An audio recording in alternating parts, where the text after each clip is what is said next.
Sosius, welcome to History Sosius Podcast. Nah, Sosius, kira-kira ada yang tahu nggak apa itu History Sosius Podcast? Jadi, podcast ini merupakan ruang dialektika mahasiswa sosiologi yang membahas seputar teori-teori yang ada dalam sosiologi.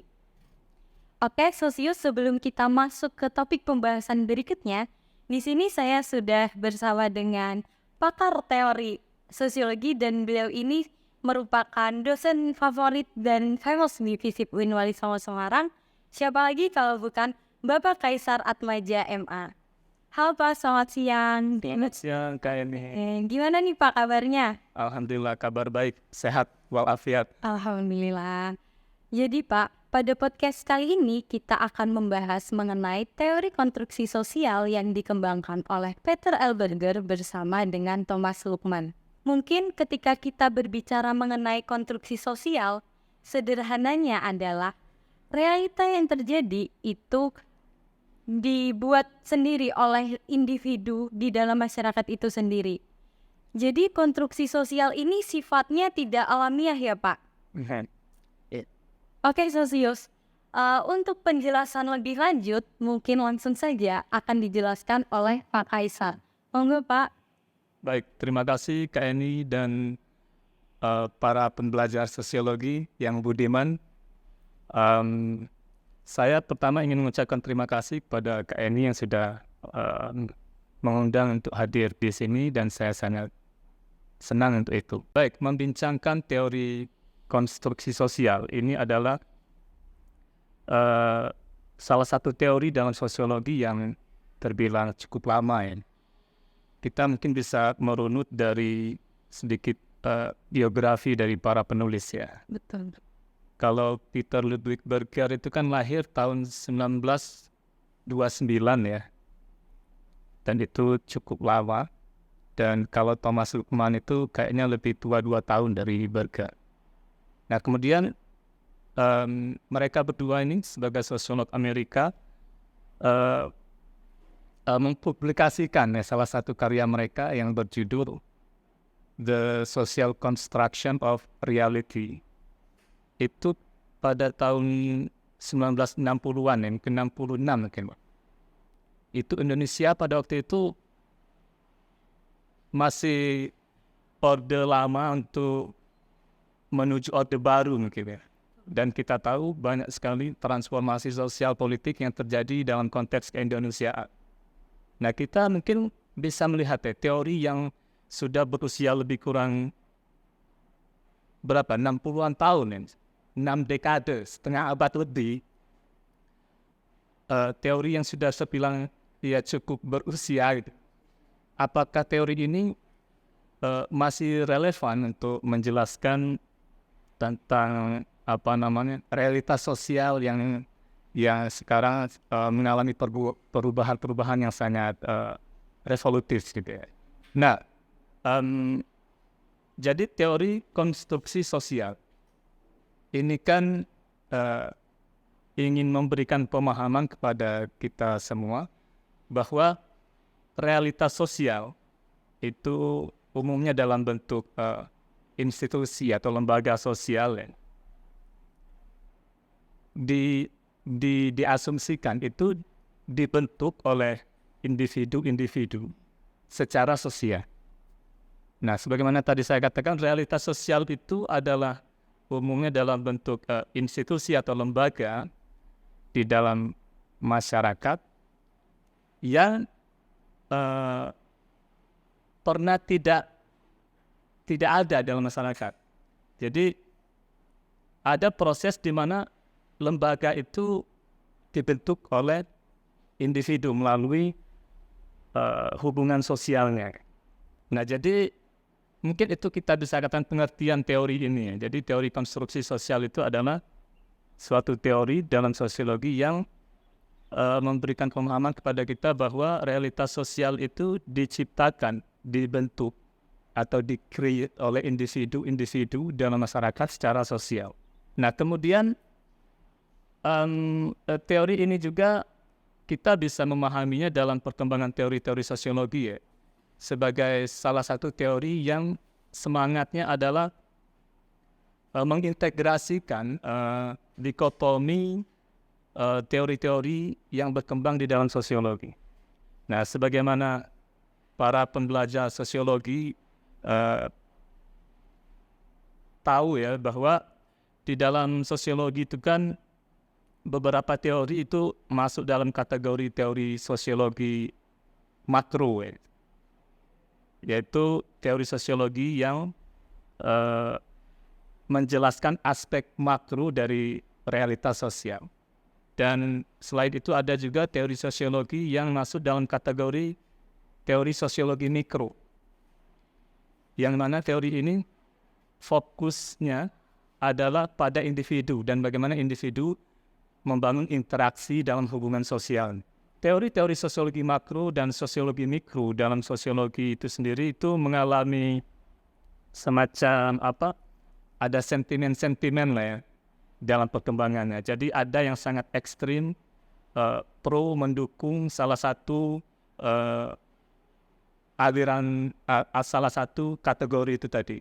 Nah, kemudian Berger dan Luckmann melalui teori konstruksi sosial ini mengupayakan suatu integrasi dari kedua dikotomi teori-teori dalam sosiologi itu. Nah, jadi Berger dan Luckmann ini mengupayakan suatu integrasi teori ya dalam sosiologi.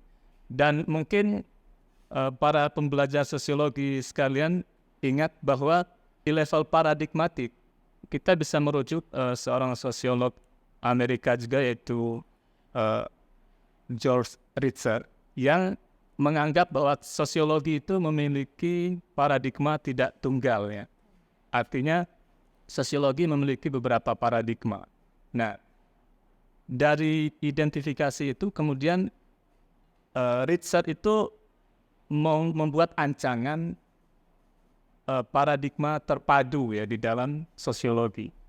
Nah, saya pikir kalau Ritzer itu mengupayakan integrasi di dalam sosiologi di level paradigmatik, nah Berger dan Luckmann ini melakukannya di ranah teorinya gitu.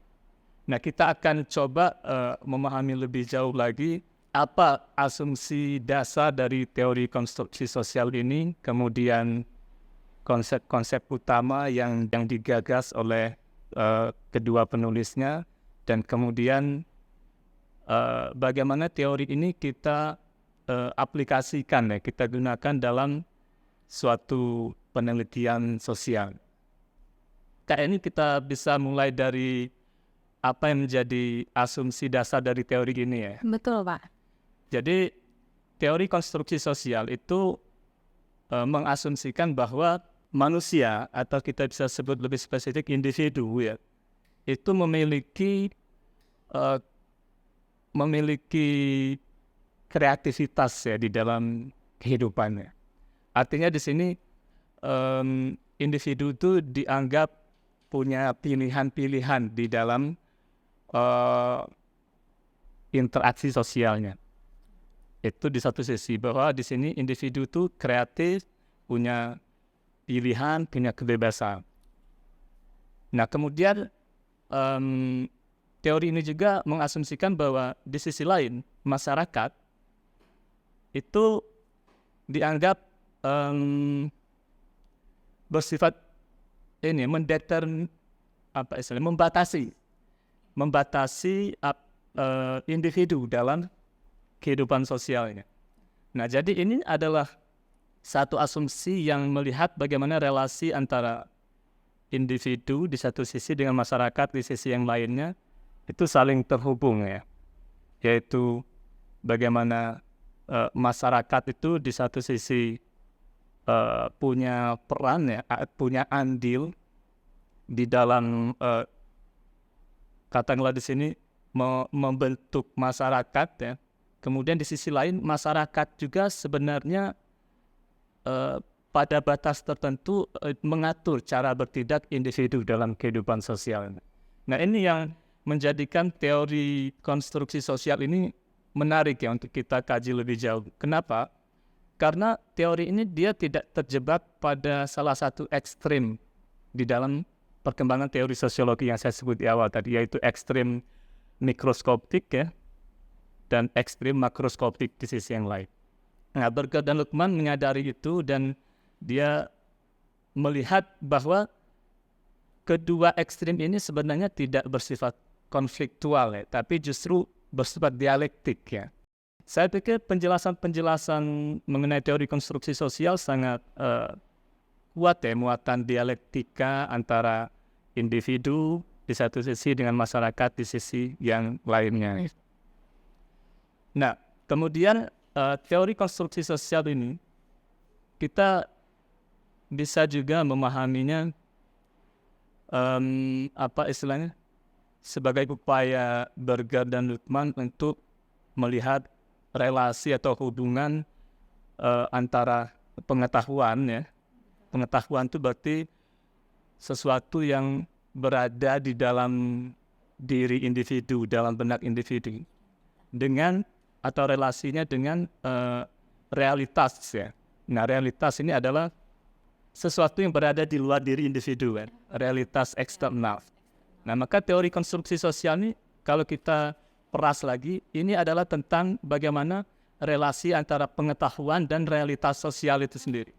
Dan bagaimana kedua aspek ini selalu berdialektika dalam perkembangan masyarakat. Nah, ini masih tentang upaya awal kita untuk memahami asumsi dasar dari teori ini ya, atas individu dan masyarakat. Melanjutkan dengan melihat konsep-konsep utama ya yang biasanya digunakan di dalam teori. Ya, sebagaimana kita tahu definisi dari teori ya secara sederhana adalah hubungan antar konsep-konsep ya. Artinya ada banyak konsep di dalam suatu teori. Nah, termasuk juga teori konstruksi sosial. Nah, mungkin kita bisa mengidentifikasi pertama itu Berger dan Luqman misalkan mengemukakan bahwa masyarakat itu bersifat objektif ya.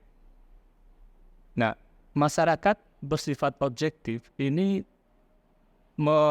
memberikan pemahaman kepada kita bahwa masyarakat itu ada di luar diri individu ya. Atau begini, maksudnya masyarakat bersifat objektif itu setara dengan fakta sosialnya Emil Durkheim ya. Jadi kita harus memunculkan nama Durkheim di sini ya. Mungkin semoga teman-teman bisa mengaitkannya ya. Nah, fakta sosial dalam gagasannya Durkheim kan menjelaskan bahwa fakta sosial itu mengatur individu dalam hubungan sosialnya ya. Nah, jadi masyarakat objektif dalam konsep Berger dan Luqman itu dipengaruhi oleh Durkheim atau kita bisa mengatakan Berger dan Luqman ini meminjam gagasan dari Emil Durkheim ketika dia memunculkan konsep masyarakat objektif atau masyarakat itu bersifat objektif.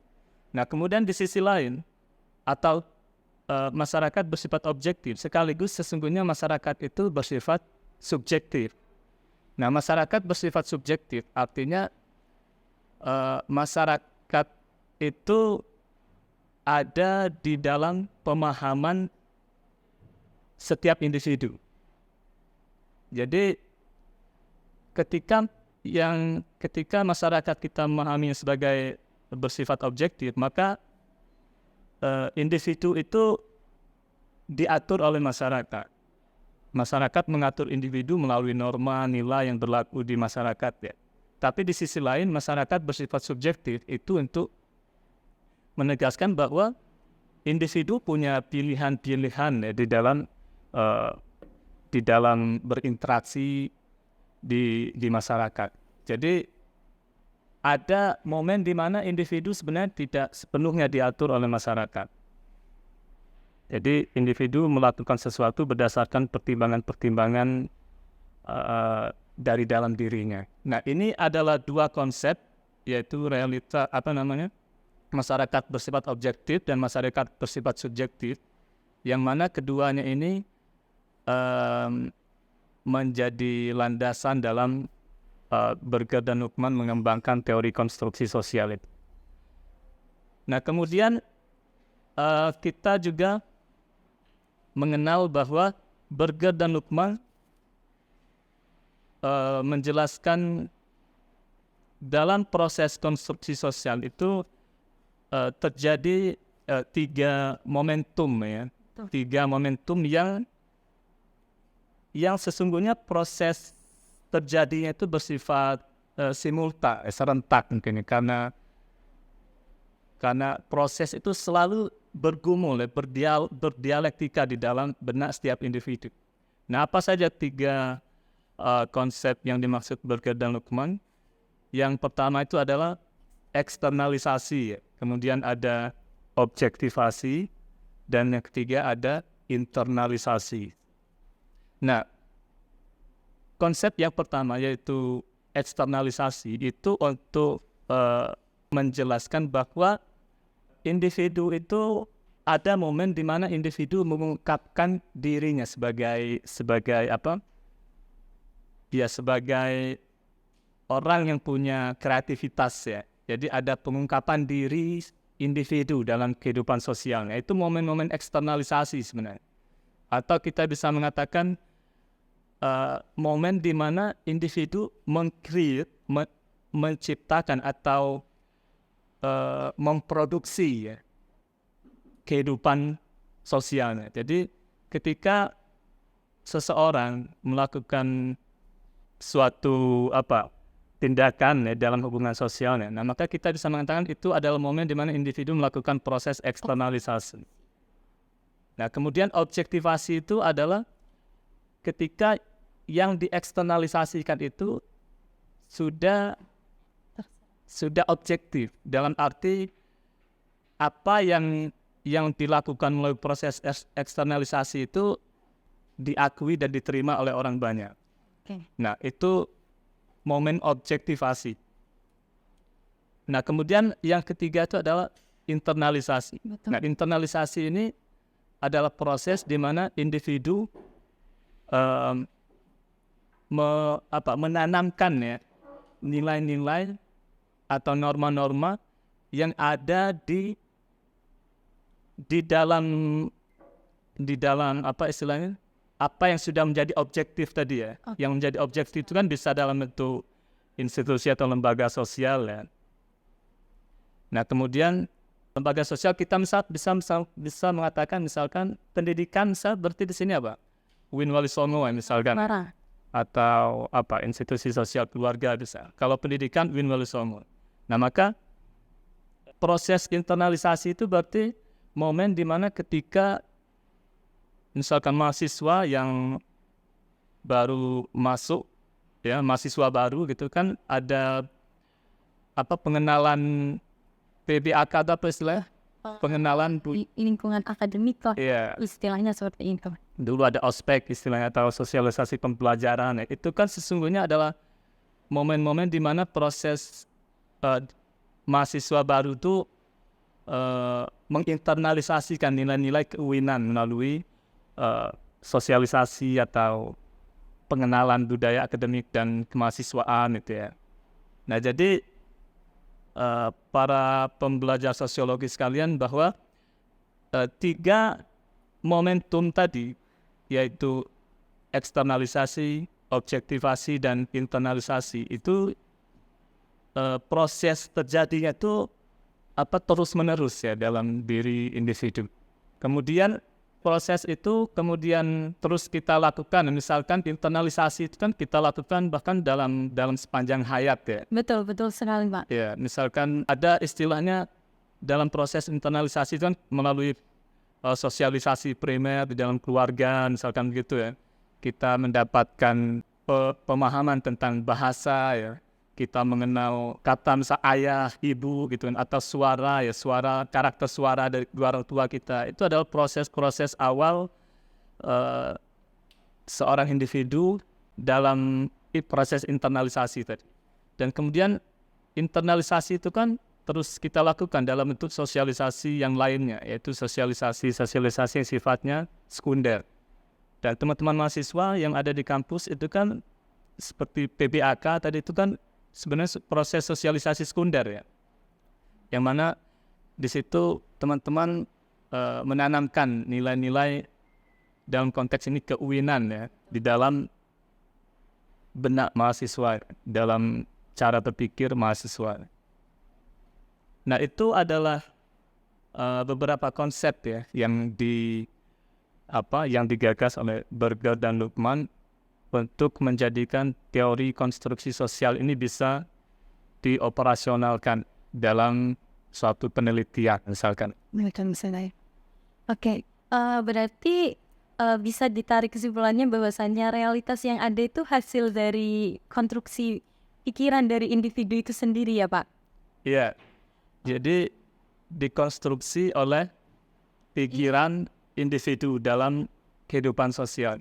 Itu satu pemahaman bisa kita ambil. Tapi kemudian realitas sosial itu pun dalam perkembangannya kan memengaruhi betul. pengetahuan, pikiran individu itu. Nah disinilah momen dialektikanya kan selalu terjadi sebenarnya, selalu berulang gitu ya. Kayak nggak pernah terputus-putus ya Pak antara tiga konsepan itu. Yeah. Antara eksternalisasi, objektifikasi, dan internalisasi. Yeah. Betul. Kalau kita tuh kayak saya tuh tertarik dengan LGBT tuh Pak. Itu kan merupakan contoh hasil dari konstruksi sosial ya Pak. Karena menurut saya tuh LGBT itu merupakan sebuah kenyataan sosial, tapi itu di suatu masyarakat itu diterima, tapi di satu masyarakat lain itu tidak diterima Pak konsepan itu kayak LGBT itu. Karena udah hasil dari konstruksi sosial ya Pak, karena pemikiran manusia atau pikiran individu itu mengolah dari pemahaman-pemahaman yang ada sehingga berhak untuk kayak menolak ataupun tidak menolak dari kasus LGBT ini. Betul nggak Pak? Seperti itu. Ya, LGBT itu kan bisa kita katakan semacam diskursus ya mungkin ya, wacana ya yang berkembang. Nah, ada pihak-pihak tertentu yang menerima wacana itu, mengafirmasi. Dan ada pihak-pihak tertentu yang menolak. Dan penolakan ini biasanya berdasarkan pemahaman nilai di dalam dirinya. Betul. Biasanya berkait dengan ini afiliasi mungkin politik ya, atau berlandaskan pada sistem keyakinan tertentu, agama misalkan. Nah, tadi sistem keyakinan misalkan ya, ada syariat yang mengatur ya. Itu kan berarti norma ya. Iya. Itu objektif. Iya, betul, Maka betul. orang yang berpegang pada kata nilai-nilai dalam satu agama yang melihat bahwa isu LGBT itu bertentangan, maka mereka akan menolak. Iya. Nah, penolakannya ini kan sesungguhnya berdasarkan pengetahuan yang dia punya. Kita bisa katakan stock of knowledge-nya. Iya. Jadi di sini seobjektif apapun isu LGBT itu selalu bersifat subjektif berdasarkan individunya. Nah, individunya kalau dia misalkan punya keyakinan yang dilandasi pada aturan agamanya bahwa LGBT itu ditafsirkan sebagai penyimpangan, maka tentu dia kontra. Betul sekali. Nah, tapi ada pihak-pihak tertentu yang Pro ataupun setuju. Iya, setuju. Dan ini mungkin dia istilahnya endapan pengetahuannya kan, sumber bacaannya yang dia konsumsi, kemudian apalagi ya, mungkin konsep tentang human right ya, hak asasi manusia. Manusia. Ya. Nah ini kalau endapan pengetahuan yang berkaitan dengan ini semua itu lebih dominan di dalam di dalam benak seseorang, maka dia cenderung untuk lebih terbuka menerima isu LGBT itu. Jadi saya kadang berpikir penjelasan dalam teori konstruksi sosial itu seperti pertarungan mungkin ya, pertarungan antara kuat-kuatan mungkin kita mengatakannya. Jadi maksudnya semakin yang kita internalisasikan itu semakin kita afirmasi ya, Betul. dan menjadi objektif gitu, semakin kita akan cenderung ke arah itu gitu. Betul. Jadi dan kita tahu kalau kita ingin tarik agak jauh lagi bahwa isu wacana atau apapun ya itu kan tidak netral ya artinya. Jadi ada yang setuju, ada yang tidak, pro kontra itu ya ada keberpihakan juga. Jadi tetap di sini nggak bisa istilahnya menyalahkan atau membenarkan ya. Dan saya pikir memang betul. Sebagaimana sosiologi yang kita pahami ya, sifatnya kan non-etis ya. Jadi kita cukup mencoba untuk memahami kenapa ada pihak yang menerima dan kenapa ada pihak yang kontra. Mungkin begitu ya. Kalau kita misalkan ingin coba mengaplikasikan teori ini, mungkin kita bisa melihat bagaimana institusi atau lembaga sosial itu terbentuk ya. Betul. Kemudian lembaga sosial yang terbentuk itu memengaruhi orang-orang yang membentuknya di awal gitu. Nah ini kan sebenarnya proses dialektika yang membentuk realitas sosial. Jadi menurut saya realitas sosial itu kan pertanyaannya, lalu realitas sosial itu realitas sosial seperti apa? Tadi kan Mbak ini sudah munculkan isu LGBT ya. Betul. Nah mungkin kita bisa perluas sebenarnya, misalkan realitas sosial itu ya sesungguhnya adalah segala yang berada di luar diri individu ya, realitas sosial berarti. Dan itu umumnya dalam bentuk institusi atau lembaga. Nah kita bisa melihat yang paling lingkupnya kecil apa? Keluarga tadi misalkan. Betul. Nah, bagaimana sebuah keluarga itu bisa terbentuk? Nah ini kan menarik kita melihat yang sederhana saja dari konstruksi sosial Berger dan Luckmann. Jadi pertama kan individu kan. Iya betul sekali Pak. Ada seorang laki-laki, kemudian ada seorang perempuan. Dan anak-anak di dalam. Sebelum itu, anak-anak asumsinya lahir setelah mereka mengadakan akad ya. Menikah. Nah sebelum akad, sebelum menikah kan ada individu laki-laki dan individu perempuan nih. Mereka ini dalam kehidupan sosial kan melakukan eksternalisasi kan tadi ya. Pengungkapan diri mereka di dalam proses sosial, dalam kehidupan sosial. Mereka bertemu kemudian memutuskan untuk hidup bersama melalui pernikahan. Mereka berdua ini kan berangkat dari individu yang memiliki subjektivitasnya masing-masing kan. Betul. Dalam proses interaksinya mereka sesungguhnya mengungkapkan diri mereka sebagai individu yang unik gitu kan. Tapi ketika mereka memutuskan untuk menikah, maka ada subjektivitas dari kedua orang ini adalah kemudian mengalami silang subjektivitas ya, intersubjektif. Nah ini sesungguhnya sepadan dengan objektif sebenarnya, objektivasi tadi ya. Jadi apa yang subjektif dari kedua orang ini kemudian mereka menikah, ada proses objektivasi di sana, suatu keluarga baru, dan tentu dalam sebuah keluarga ada norma nilai yang disepakati bersama oleh kedua orang ini yang sudah menjadi suami istri ya. Ada peran yang melekat pada status baru mereka sebagai istri, sebagai suami. Nah kemudian nilai-nilai norma yang ada yang disepakati bersama ini kan mengikat mereka berdua. Mereka menanamkan kembali nilai-nilai yang mereka sepakati dalam sebuah keluarga. Itu proses internalisasi sebenarnya. Iya. Jadi dalam terbentuknya sebuah keluarga itu bisa kita lihat dalam sebagai proses konstruksi sosial sebenarnya. Oke, baik.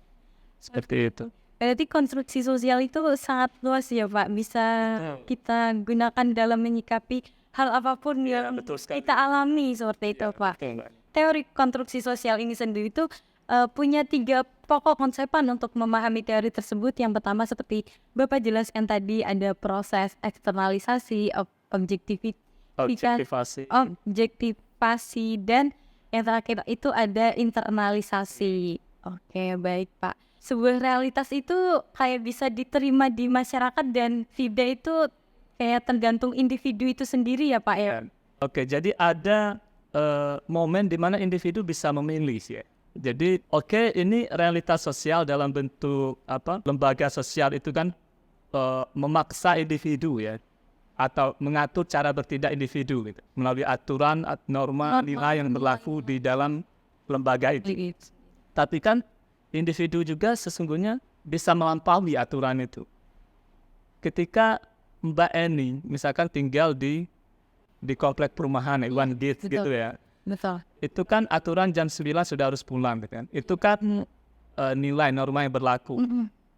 Itu realitas sosial objektif itu. Itu mengatur cara bertindak warga di sana. Tapi kan ada warga yang nekat untuk pulang jam 10. Betul. Artinya aturan yang objektif itu akan berlaku bersifat subjektif di dalam benak individu, dalam diri individu, tergantung. Ketika dia melanggar aturan itu, disitulah momen di mana realitas objektif dalam bentuk aturan tadi itu menjadi subjektif. Banyak ya, katakanlah lembaga-lembaga sosial yang bisa kita pahami proses-proses pembentukannya, kemudian bagaimana lembaga sosial itu dilestarikan, itu melalui teori konstruksi sosial ini. Dari keluarga yang paling kecil ya, kemudian ada pendidikan, bahkan sampai agama mungkin. Dan kita bisa masuk ke ranah yang misalkan pondok pesantren. Kan kita bisa melihat bagaimana pesantren kan pernah tidak ada kan. Pesantren yang mana misalkan. Dan bagaimana proses awal terbentuknya pesantren. Ada kiainya, ada santrinya. Ada aturan yang kemudian justru kiai dan santri terikat oleh aturan itu. Yang dibuat oleh kiai itu. Mengikat kiai juga pada akhir. Dan seperti itu. Kalau kita bicara teori konstruksi sosial di era yang sekarang sudah masuk pada revolusi industri. Nah, itu kan kita bicara bahwa sekarang kan dunianya media sosial ya. Betul. Dan kita pun sekarang ini berada yang kita lakukan sekarang, interaksi yang kita lakukan sekarang ini termediasikan oleh media sosial. Nah, jadi menariknya adalah bagaimana kita memahami teori konstruksi sosial Berger dan Luckmann ini yang dipublikasikan sudah 6 dekade yang lalu ya, setengah abad lebih. Itu jika kita ingin gunakan dalam konteks sekarang, apakah masih relevan? Pertanyaannya itu menarik. Jika relevan, sampai batas mana teori ini masih bisa pedomani untuk memahami realitas sosial? Dan sampai di mana dia memiliki keterbatasan? Nah, tentu menurut saya selalu ada catatan kritis ya untuk setiap teori ya dalam sosiologi, dan termasuk konstruksi sosial. Dan yang paling terasa adalah bahwa teori konstruksi sosial Berger dan Luckmann ini kan dikembangkan di era 60-an ya.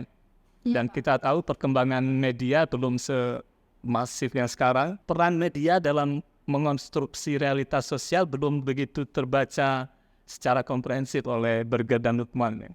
Dan kita sadar sekarang bagaimana media sosial itu andilnya sangat besar dalam menggiring opini ya, menyebar isu hoax ya, yang mana itu sangat berdampak dalam kehidupan sosial kita. Maka yang menjadi PR kita adalah bagaimana menghubungkan penjelasan-penjelasan Berger dan Luckmann dalam proses konstruksi sosial itu ada variabel medianya gitu.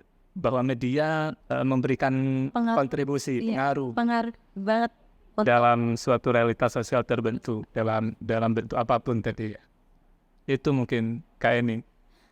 Oke, Sosius, percakapan yang sangat menarik untuk teori konstruksi sosial ini bersama dengan penjelasan dari Bapak Kaisar Atmaja. Mungkin cukup sekian podcast kita pada kali ini, and see you next video.